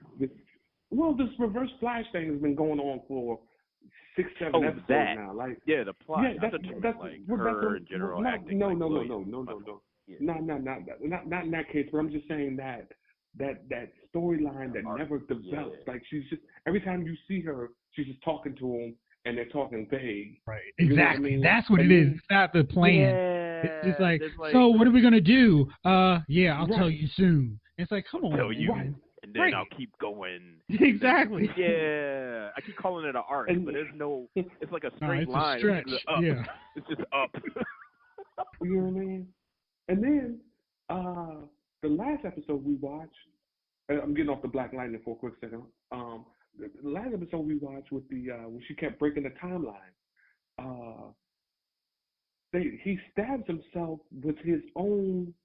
Okay, so he's made of black matter. The knife takes away people's powers who have black matter, right? And that the gist of it. Just let me ramble for about 3 minutes. I'll give the knife back. So it affects everybody else but him. So his powers, which were gained by black magic, the same black magic as everybody else, they're good. Mm-hmm. His powers stay. She pushed him out of the way. Every time he stabbed somebody with his knife, they died. He gets stabbed with his own knife, and he flies off. He's good. All he What does the is hell? fly off. But that's my point. I'm like, okay, so he's stabbed in the chest, and he's gone. Like, what? And it's not a little knife. I mean, the damn thing is 15 inches, probably at the least. So, okay. And then, bear with me on this, fellas. When in the hell are they going to fix that headquarters? Every time they show the shot of the headquarters, the roof is still messed up. So, It's been like 4 you've or 5 got... years since the joint blew up, right? So this is what I'm saying. So you're housing super criminals in there. All these things that's going on inside this place, and you haven't fixed the roof. How do you work in a center with all this equipment, all these things in there, and you haven't fixed the structure of the building yet? That blows my. Every time I see this, I'm like, yo, that is irritating to me. Like, The union is very slow. Central City didn't give Star Labs any subsidies like Amazon. No, they're not Amazon. you can take that crap to Star City. Right. Not in our house. Not here. I'm done. I just had to. Yeah, that was just. I just want to know if anybody had noticed that the roof is still messed up, and they're still in there with hundreds, millions of dollars of equipment and super criminals, and they can't, like, because you got the money for the equipment, you got the money for the roof. Well, it takes a very long time, and it's not like they have somebody or some people that can move fast and repair a roof, Chief. And Yeah, and several people, even though they're on other shows or whatever. Anyway, on that note, yeah, like, didn't they open up like this thing as like a archive museum thing for Star Labs, and they still haven't fixed the roof on it? They ain't get no money from that yet. I would think there'd be some insurance issues from leaving that open. Dude, like, nobody takes care of the details anymore. And that irritates me about these shows. I mean, you watch Supergirl, you watch The Flash, you guys been complaining about Arrow. Nobody watches that other show you talked about. It's the details. It's the little things in the show that you could say, hey, we can actually fix this. We can make this better. You know what I mean? I'm telling y'all, watch Superboy on the DC app, the old Superboy joint from like 89, 88, 89, 90, whatever, 91, 92, whatever it was. The late 80s, early 90s joint, man. I'm sitting here like, there's not one plot hole, and this is a 30-minute show. I'm sitting here like, oh, they must have forgot about, they brought that back. See, they mentioned that. Not one plot hole. It's a 30-minute show. We got an hour show of 45 episodes a season now, and I'm like, did y'all not like the Arrow thing? And then I don't know. Superboy followed the comic book. The whole Blue Star thing still is sticking with me about Supergirl. I will never let that one go down because, yeah, like Chief, I'm glad you brought that up. When you were like, I thought it made it stronger. I'm gonna look it up. I'm like, oh, that's just piss poor. That means the writers don't care. You get what I mean? So Oh, I'm absolutely. like, maybe they don't care about the whole plot in general. Like, look at Supergirl now. Yeah. They can't keep up with the important stuff. Jeez. All right. Well, we're not quite ready for Dummy of the Week, but it's time for 3 best, 3 worst. And since it was the Oscars, I decided to go with an Oscar winner this time. What your 3 best and 3 worst are for the Academy Award winning Halle Berry? All right. So I'm gonna give you the 3 best first. There we go. Be optimistic. That way we can start off on the good foot. My 3 best 4, anyways. So here they are. Boomerang. Loved her in Boomerang. Great movie, just a great all around movie. But I think that was between that and maybe The Last Boy Scout is kind of how you got introduced to Halle Berry. I think that was classic. Damn, she's fine. You know what I mean? My second one would be Swordfish. For obvious Swordfish was a good. Yeah, well, but that I mean, but it was a good movie in general. It was action. It was an action-packed movie. I enjoyed it. I never fully got the gist of it. I was hoping it came out of books so I could fully understand it. But because we all still wondering who the hell John Travolta was. And this one is gonna seem odd in a sense, but my best memories of or my best movies with Halle Berry was when you'd be like, damn, I'm gonna see that movie because of Holly. You know what I mean? That was that time, and Yep. you know what I mean? Yeah, yes, sir. Strictly Business, and I know a lot of Yep. people are like, what? It is. You took mine. One of mine. That movie was hilarious, and once again, Halle Berry at her finest. You was just like, good God Almighty, girl, right? That was old nose Holly. That was old nose Holly. Yeah. Old Holly. You know what I mean? I was having a discussion. Monsters Ball didn't make the list. I thought Monsters Ball was dry for the most part. Unless it's really feel good. Other than that, the movie was dry. To me. So I didn't go there. Now, my worst ones. No particular order, but first and foremost, Catwoman. When I say this joint was some litter box cat shit, it was. I did not enjoy it. I did not want to enjoy it. I did not try to enjoy it. Second, Baps. Jesus Lord. I don't know what the hell went on with Baps, young. I still, and the funny thing is, I've still never seen the whole thing. I can't make it through it. I'm just like, yo, this is garbage. This is pure garbage. And last but not least, Flintstones. I walked out of that movie. I don't even know how you walked in. I don't know how I walked in either, Gunner. And I'm ashamed. That's one of the things you ashamed of me. And I don't even know if I like the fact that you brought that up. You know what I mean? Now you got the listeners judging me. They're like, damn, I don't know. Like, you actually went to the theater to see that show? Yeah, I went in. It was, I think it was the 90s. Like, I believe I was on that was a terrible joint. I believe I was on a date. I want to say I was on a date, and then halfway through, there you go. Blame the date, Chief. You damn right. Halfway through, we kind of looked at each other, and we got up and we walked out. It was just that bad. And then any X-Men movie that she was in, the X-Men was just garbage, period. So that's just honorable mention. But those are my 6. strong candidates for my Halle Berry movies. I don't think they gave her a host of great parts. I mean, her parts coming up when she was just a beautiful face for the most part, but the movies around her were good in a sense. Mm-hmm. More so than like now, and then she did a lot of like supporting roles. Jungle Fever, she was in it, but she wasn't really in it. Things of that nature. So even The Last Boy Scout, even when you think about that, she was what, in the first 20 minutes of the movie. It was a great 20 exactly. minutes.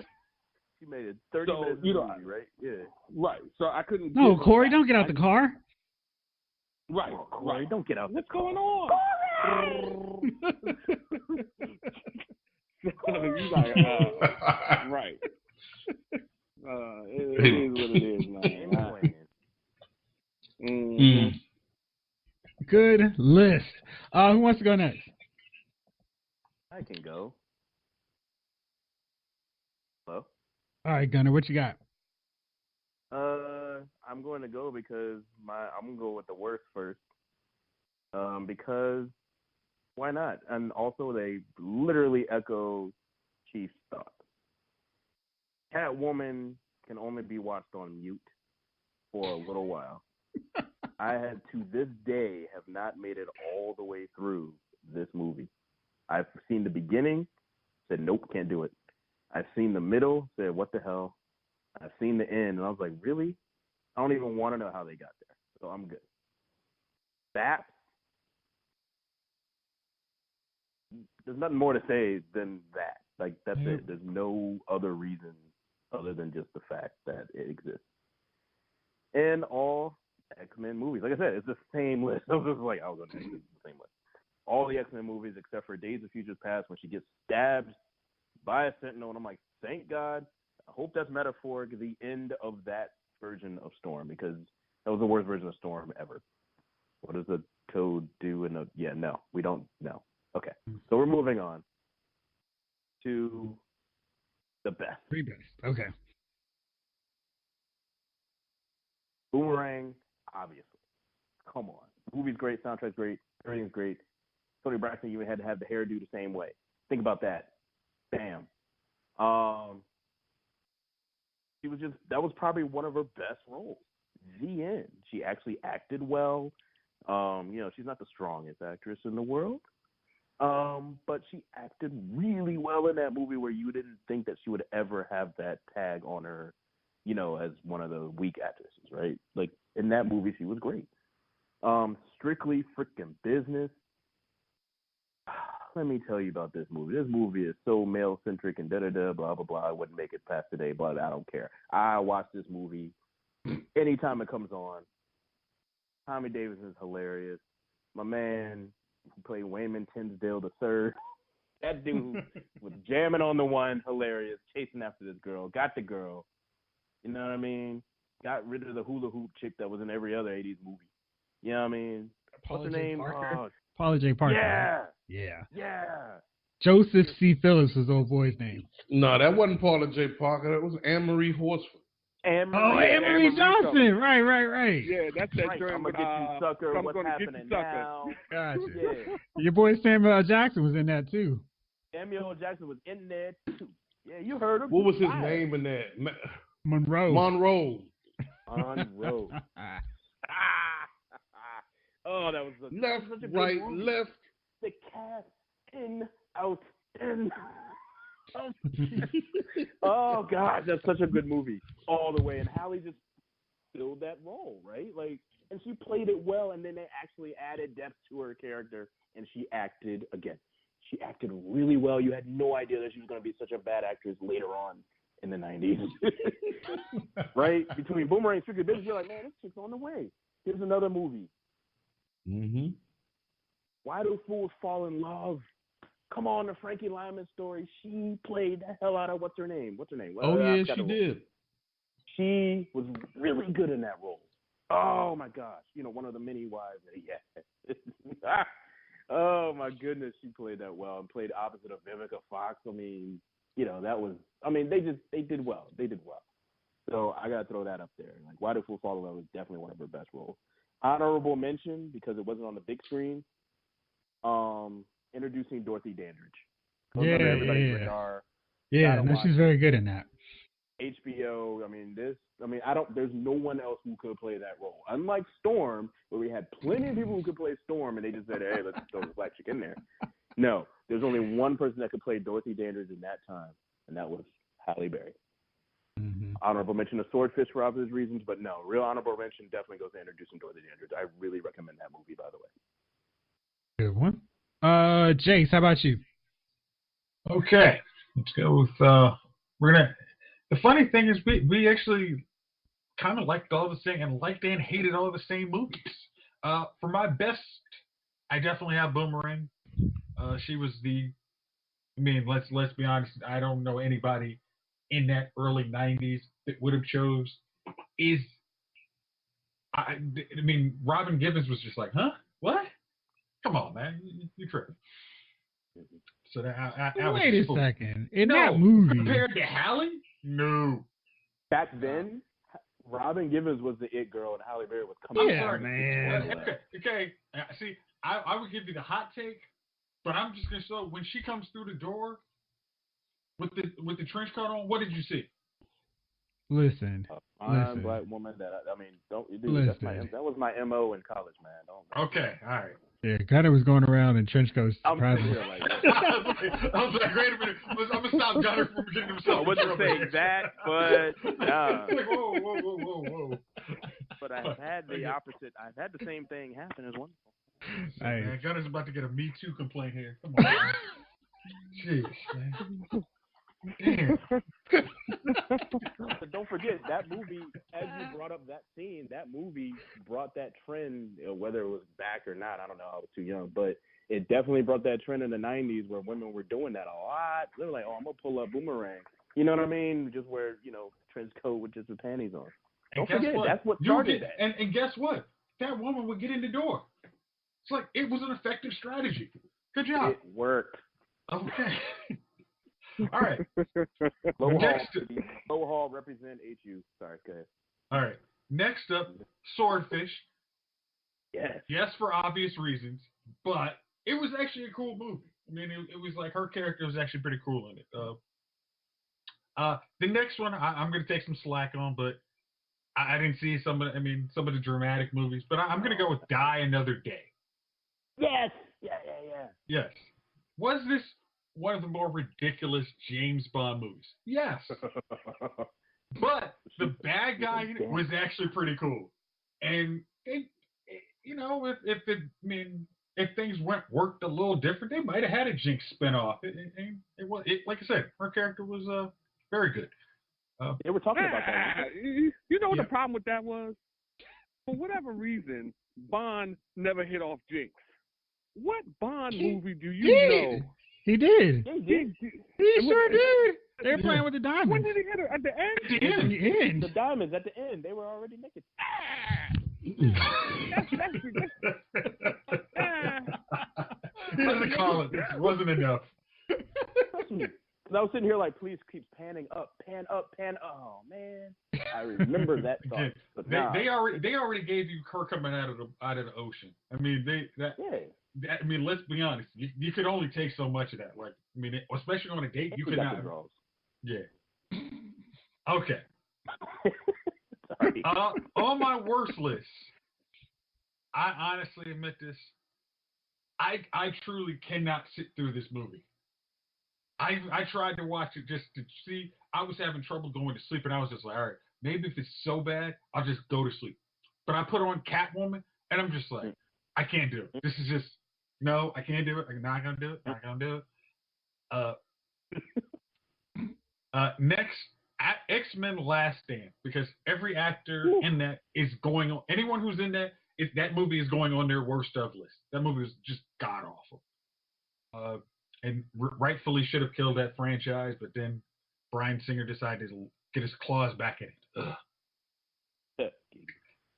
The last one is one of the more offensive movies to black folks ever. Every stereotype of all your cousins that you really actually can't stand and you really wish you weren't related to. Baps. Baps was just atrocious. It was just like you looked at yourself like, I hate y'all for making this damn movie, and I'm hating myself if I continue to watch it anymore. And I'm going to go read a book. Think about nature or something. I'm not going to watch this anymore. So Halle was on a, hey, let's make sure these paychecks keep coming in, because I don't know if David Justice or whatever the next guy, Eric Benet, is going to work out. So wait a second now. She was working. It's not like she was sitting back. I'm not saying gold digger. I'm just saying she was like, hey, let's make sure the paychecks, like any working person. Like Samuel L. Jackson. Again, I'm about to say that. Like Samuel Samuel Jackson hasn't done that much garbage. Compare her to like he doesn't have time to do garbage. They just keep coming in, so you couldn't tell if he did garbage or not. He would literally just do. If he did a garbage picture, you would know because the next one would be out already.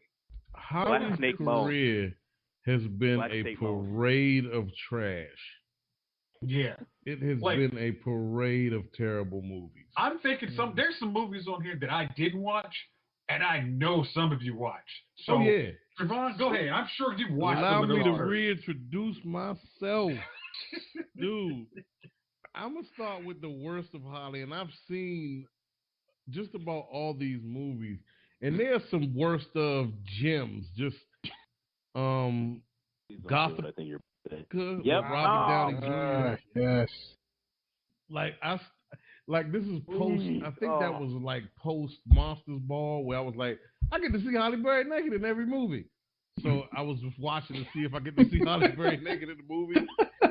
And the payoff was not. It wasn't as good as I thought it was gonna be. And just watch I wasted $8.25 on that. So yeah. You saw that in the theater? Yes. Yes. Oh my God. I saw Bullworth in the theater. I saw Bullworth in the theater. That's why I say the Motion Picture Association of America owes me. Y'all owe me. ASCAP owe me, and the MPAA owes me. I floated Bullworth. That's what I meant. Not Bowfinger. Bullworth. Yeah. Bullworth. Yeah. Should have been named Bullshit. It really was. Should have been named. That was terrible. We got President Bullworth now, so we do. We really do. I liked Halle Berry. I thought that, like, my thing with Halle was after her scene in Boomerang as Angela with I Got Heart. Now stay the F out of my life, and she slaps Eddie Murphy. Yep. I was like, yeah, Holly's on her way, and I was so supportive of her. But then she just started turning out like dud after dud after dud, and that was her big push. Because Queen came out on CBS. Queen, yep. Her TV movie, and I like that. Yeah, I like that. The Dorothy Dandridge joint. That's what I'm saying. She had a good era, and then all of a sudden, just poof. It was just garbage after garbage. All right, so yeah, Gothica. I can't believe you watched that in the theater, yo. Yeah, I did, because I said I get to see Halle Berry naked from now on. She's gonna be naked and everything. I was like, all right, but no, it didn't work out that way. Number 2, Bullworth. Number 3, God, I want to say Losing Isaiah, because I'm mixed about Losing Isaiah, because I watched that in the theater, and it's like it's the best and worst of Halle Berry. It really is, because she's trying to play a recovering crackhead, and it's just, I don't know what it is, man. She's like, imagine if what was her character's name in Jungle Fever? Nobody remembers. Too pretty to be a crackhead. Yeah, too pretty to be a crackhead from Jungle Fever. It's too pretty to be a crackhead single mother. Losing Isaiah. Vivian. Yeah, too pretty to be a crackhead either way. So here she is as a recovering addict, trying to get her son from White Lady in Losing Isaiah. It had moments, but it was just so bad. Everybody was bad. Even the little boy was yelling, apple juice. Exactly. I want apple juice. The movie was so overly dramatic, but you're right. That is literally the middle ground of. Yeah. trying to like it, but you just can't. It won't let you like it. It won't let you. Right. Now, Boomerang, Strictly Business, and Last Boy Scout are always gonna have special places in our heart. But y'all already, we named them and we know that. Okay. All right. Yeah. So you're done? My best of. Okay. Surprisingly, Executive Decision with Kurt Russell. She was the sexy flight attendant that could kick a little ass in that. Yeah, it was decent. It was one of them decent early '90s movies. Like you weren't gonna break your neck to see it, but it was on cable. That was one of my HBO favorites for a while. Mm-hmm. Like when that was on, I was going to watch it. Right. Yep. Another joint that she did that I liked, and a lot of people like the program. Her role wasn't huge in it, but she was featured. And that movie to me was more an ensemble cast anyway, because you had like, who was it? James Caan was the coach. Right. Christy Swanson was the girl that got raped or something by the big steroid meathead white dude. So it was like all over the place, but everybody had a good role. Holly had a pretty decent role in there. It's just Holly's made so much garbage that I kind of have to include that movie, because when you look down her roster of films, there ain't much there that makes you say, "Oh yeah, that was great." Because even the movies of hers that are supposed to be really good, they're not that good. Like Die Another Day is the Bond movie that came out during the Pierce Brosnan Bond era that nobody says is their favorite. GoldenEye is one of the best Bond films, so everything else is default with him. But would you watch, like, was it Tomorrow Never Dies over Die Another Day, right? No, because Die Another Day has a better villain, and Halle Berry comes out of the ocean in a bikini that is ingrained, nice orangish, pinkish in my brain. A little nice. Every man, I barely remember her say that Halle coming out of the pool. Ocean. Every man sees that picture. It's just like, yeah. Yep. I barely remember that. You know why? That's good. That was the same year she bent over that polyester couch and gave Billy Bob Thornton the business. I barely remember that because Monsters Ball came out that year. Yeah, I erased Monsters Ball from my memory. I can't. I erased Monsters Ball from my memory. All right, so you have what's on your list? Which do you have so far? You have the program. The program. These are the best. The program. Executive Decision, is that one? Executive Decision. Okay. And sadly enough, Cloud Atlas. That's not sad. That is respectable. She did a good job in that. She did a good job in it. Okay, we all set now? Because yeah. All right. I'm going to go with my worst. Because I just absolutely thought y'all weren't going to. Number one is Cloud Atlas. Because, oh my gosh, that movie was like 8 hours long. And it was terrible. Halle was fine, but oh my gosh, I hated that movie so much. When I put this list together, I know everybody else had Catwoman default. Cloud Atlas was my number one. I never want to watch that thing again. It was so long. And then when they went to the scene where they didn't speak any English and it was just like random Klingon, so bad. So bad. And yeah, no. Klingon, it was English is just the future. That man, I know it wasn't Klingon, but I mean, the movie was the true. I'm telling you. The true. Nah, no. Absolutely number one. I like this movie. I think I like the movie only because I like. She would at least wore a Catwoman outfit. I would put Catwoman as number 2, not number 1. That movie is bad, but I feel like I've watched worse comic book movies since then. I'm almost curious about watching it again to see if it's as bad as I remember. But yeah, that's definitely not good. I don't have this on the best. This is my second worst. I'm just saying, I feel like I've watched worse comic book movies. And at that point, when Catwoman came out, it was like, why are they making this? This is terrible. Oh, it's number 2. I mean, let's not have any mistake here. The only reason I gave that film a 1 out of 10 was because of Halle Berry's Catwoman outfit. That's literally it. My last one for Hallie's worst, and I just went more recently because they stick in my brain a little more. The Call. That was Ooh. terrible. I was wondering when You somebody do was that going from to the get to that. previews.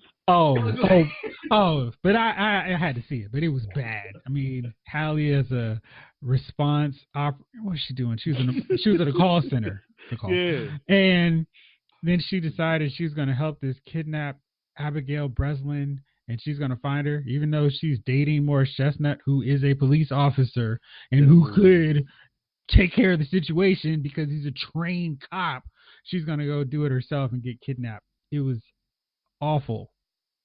And I hated her hair just for superficial. Last one. Yeah. It was bad. Black. For my best of no particular order, Boomerang, I think that was a clean sweep for everybody because she was really good in that and was like, wow, cool. A new black woman to follow in Hollywood. Awesome. And she's like not unattractive at all.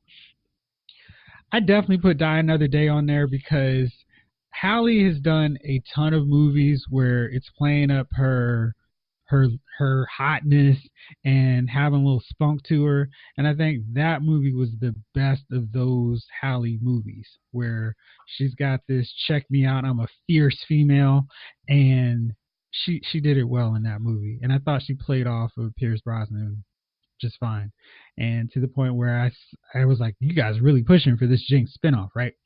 But yeah, I thought that was cool. And the one that nobody mentioned was Things We Lost in the Fire. It's a drama with Benicio del Toro, and it's a pretty decent film. She's a widow, and she has 2 kids, and Benicio plays her husband's best friend who comes to stay with them. And they kind of avoid doing what you would expect from me telling that premise. And it's a really good movie. Not Monsters Ball. What? Gosh, no. That's why No. everybody stayed away from it, dude. Because it literally had the same damn premise as Monsters Ball. Dude, I've never seen Monsters Ball. I have no interest because I just don't need to see it. And yeah, so that's why that wasn't on my worst or best. Shout out to Halle for getting the best actress for it. But yeah, I have no interest in it. And I'm like that Academy voter. If I don't want to see it, I just don't. Only difference is I don't vote. Well, we've gone long, but there's too many people to ignore this week. Fellas, do we have any nominees for Dummies of the Week? Javon, I'm sure you've got some good ones. So let's start off with Chief. How about you? Have you guys seen that Ja Rule video yet? No. Yeah, yes.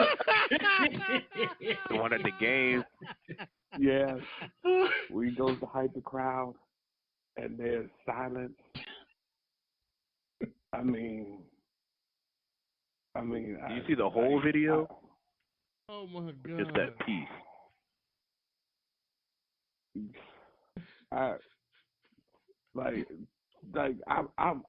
I can only look at it with one eye. I'm just so embarrassed for him. Like, damn, dude. Like, this is where you've gotten to, huh? Like, you know. And I guess, maybe just being a dummy is just not knowing that you don't have a fan base anymore. Like, it's gone, dude. Like it looked like dudes was mad that he came out. Like, ladies and gentlemen, Ja Rule, damn it. Oh, look at this sucker. They was just like, you know what I mean? Are we ready? No, are we ready? Are y'all ready? Hello? I guess I'm talking to myself. Oh, yeah, dude, you talking to yourself. I mean, I probably would have just been like, you know what? Keep the money. I'm gonna go ahead and head home. I'm out. Let me get me some fries. Yeah. Get that shit. I'm out. Like, I'm good. Yeah, like, dude. Let me hear you say yeah. No. Good. Like, dude, like, what happened, man? I mean, oh my God. Listen, don't get me wrong. I wouldn't go across the street to see Ja Rule either. But at the same time, you know what I mean? Like, if I was at an event and he was performing, I would listen to I wouldn't be like, but I mean, the crowd literally was like, oh God, this dude. I've never seen nothing like it. I mean, no. I mean, it was quiet. It was a stadium full of people in an indoor stadium, and that joint was just quiet. Like somebody yelled out, "The next person makes a sound gets shot." Everybody was just like, "It's not gonna be me." Hey, and Chief, you know what makes it worse? When you see that? Giannis Antetokounmpo out there shooting during his performance, man, that is insanely funny. Oh my God, That makes it oh even yeah, the full worse. one. Yes. I don't know what happened Like to him, when man. you performing, yeah. Damn, Like you man. performing during the halftime, and the players come back out and start shooting during your performance. Hey, that's philanthropic shit right there. You. Like, you might be thinking about them, but they are not thinking about you, my man. Oh my God. Oh man! All right, well that's definitely a good one. Jayce, how about you? I'm gonna tap up. Don't know. I don't have anyone this week. All right, Gunner, you got one? Not really. I mean, your boy Juicy. What's his name? Juicy Smollett. So apparently it's like, everybody's like, there's a new part of the case. He wrote a check, but the check didn't just said personal training. I'm sitting here like, look, what do you expect it to say? Like, yeah, this check right here is for beating me up. Like, put beat me up in the memo line. Oh, my favorite part is training. What are they training for? Like, what are they training him for? Like, he looks like me in like '98, and we can throw a picture on the website of me in '98. I was skinny as a rail. He looks like me, and that. I'm like, so there's no training that you can do. You just got to eat. And so, and then how much training is $3,500 getting you? Look, I'm a regular dude. You know what I mean? Like with a regular job, with a regular dude or whatever. Forget y'all. And I'm like, the amount of training that these dudes, independent dudes, would be doing, because they both look like damn M'Baku from Black Panther. They're just stocky dudes, right? So I imagine two dudes of personal training are not splitting $3,500 to train a actor, right? I know personal trainers that have a whole life business for it, right? They charge like 10 a pop, right? So what kind of training is he getting in there anyway? Nah, that was for beat up money. He just didn't want to put beat up money on it. And everybody's like, oh, the plot's still thick. No, this dude is still a narcissist, man. This is how narcissists behave when they get caught. The end. Still dummy of the week. Still holding it down. I'm gonna go next, Javon, because I'm sure yours is gonna be pretty funny. I'm gonna go with our man Robert Kraft, because I just don't understand. If you're a billionaire and you've got offices, mansions, etc., access to hotel rooms, why are you going to the mall shack, massage parlor? I have a real problem with that. I'm like, you didn't make your money being stupid. How does this happen? And how do you ask one of your boys, yo, what spot is the rubbing tug? I don't understand. I mean, Instagram is a thing. You can slide into DMs. Hey, would you like to come and I'll break you off $100? I mean, come on, dude. And then the small tip. A C-note.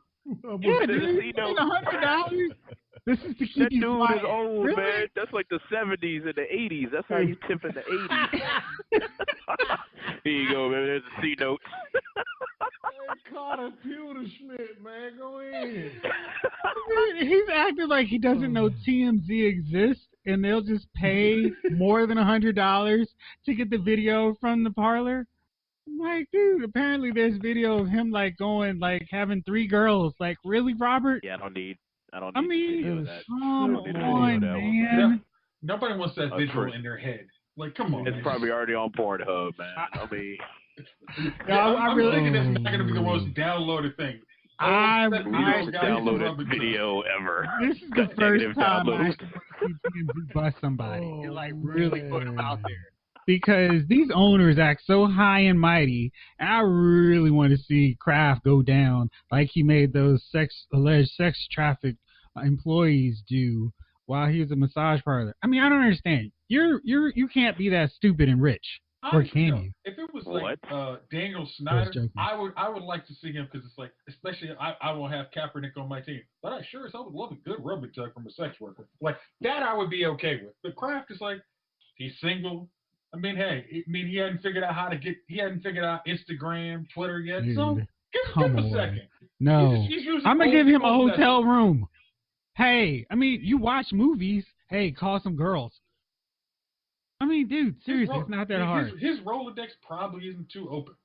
I mean, why don't he just pull up his MySpace page and try to friend some people in the area? Goodness.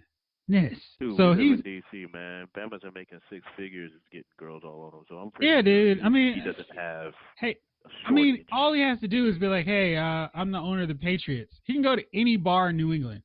Oh, really? You want to do some shots? Yes, I have 100 for you. Come on, man. Don't worry, You know- that hundred won't be necessary for what we're getting into tonight. Gosh. Anyway, I so got my camera phone ready. he's absolutely my dummy of the week. Javon, what do you got? I'm on the fence, man. Kim Jong Un's barber, and I can't even say it's the barber because he's asking for this, like he's going to him and saying, you know what? Do you have a hairstyle that makes me look like an absolute insane person? Yeah, that's what I want. No, Yeah, I think we do. That's what I want. I think we do. All right, let's go for it. I don't know I'm on the fence. Is it Kim Jong is the barber? Because for what it's worth, I can't even say the barber because he's probably doing that with an AK-47 pointed right in the back of his head. So I don't know. I'm on the fence on that one. This lineup better be right. These lines better be tight. You better make me look like I am absolutely out of my mind. My shape You have up to and make beard better look like a daggone package of 5 gum, or otherwise you gonna get shot. You will be shot on sight if I don't look like 5 licorice sticks on top of my head. I have to look absolutely insane. You hear me? Yeah, that. And I wanted to say R. Kelly for everything.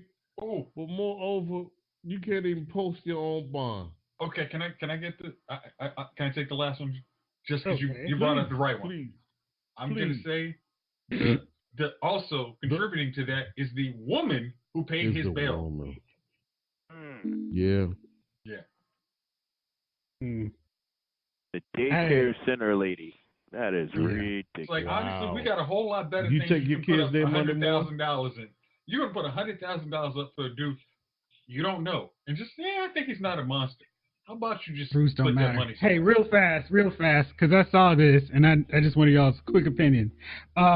MC Hammer is hitting the road with early 90s hitmakers. He's doing an ultimate nostalgia tour with In Vogue, Sir Mix-a-Lot, Kid and Play, Cisco, Dougie Fresh, Tone Loc, Montel Jordan, Tag Team, Rob Bass, Young MC, DJ Cool, Coolio, The Funky Bunch, How long is Biz the show? Markie, Shoe Live Crew, and Gosh. Coolio. Is this like It's gonna be like Seinfeld show. A tour. Not like we're to hear B-side of Coolio's. I'm good on that. I'm good. I'm so good. Is he still in Seinfeld format? Like, the Cars and Stars and all that thing? No, I think you're missing the big question here. What Wow. is the Funky Bunch going to do without Marky Mark? Wait, it's just the Funky Wait a Bunch? minute, is this a Yes, funky the Funky Bunch. Who are Express they? your good vibration. Buy the Funky Bunch in Giant right now, Hey, and I would not know them from a bunch of lettuce. Like, who the hell? I wouldn't know y'all from a bag of peas. I was the lead after Marky Mark in the Funky Bunch. I'm like, Oh, well, really? ooh, you're in front of I this feel bunch like of I'd be bananas. more embarrassed to tell people that. I used to work with Mark Wahlberg. I would say that. I wouldn't say I'm part of the. The Funky Bunch. The Funky Bunch. Yeah, that's who we are. Oh my Oh, god! I just had to drop that on y'all before we. Where is this show? Dude, they're touring. It's gonna be all over. Wait. Hammer. Wait. This isn't a show. This is a tour. Oh yeah. Nah, It's a dude, tour. it's a tour. Yeah, That's Who like the hell is 100 gonna go acts. see this tour? Come on. If Hey, I man. get you guys The bored on Hammer a and the Saturday, Funky you might Bunch. go see this. everybody's just doing their greatest hits. I mean, Coolio's gonna do Gangsta's Paradise. Tone Loc is what's he gonna do? Funky Cole Medina, Wild Thing, Call It a Night. Yep. Dude, Those two songs. That's it. it's the kind of concert we want. Everybody just doing Is their all hits. the None of info their gonna be stuff. there? Or just the three? Because remember they shrunk probably down just to three because three. Dawn rolled out. Yeah. But Dawn broke. So Right. what is she doing? Like, Yo, Cisco's not like gonna they be got a there. He's gonna Lucy do Pearl Thong album Song. coming out. No, sir. Kid and Play's gonna keep it moving. Dude, I don't know. I watch. Kid and Play, Anyway. by the way, We're getting Play is funky. older than my mother. Wow. Play is Thanks for older the than reality my check mother. at Cold Water. Yeah. Well, fellas, How about yeah. that? Well, y'all have brought it as usual. Thank y'all out there for listening. This crazy, wild episode of Lyle's Movie Files has been filed. Go listen to some Tone Loc.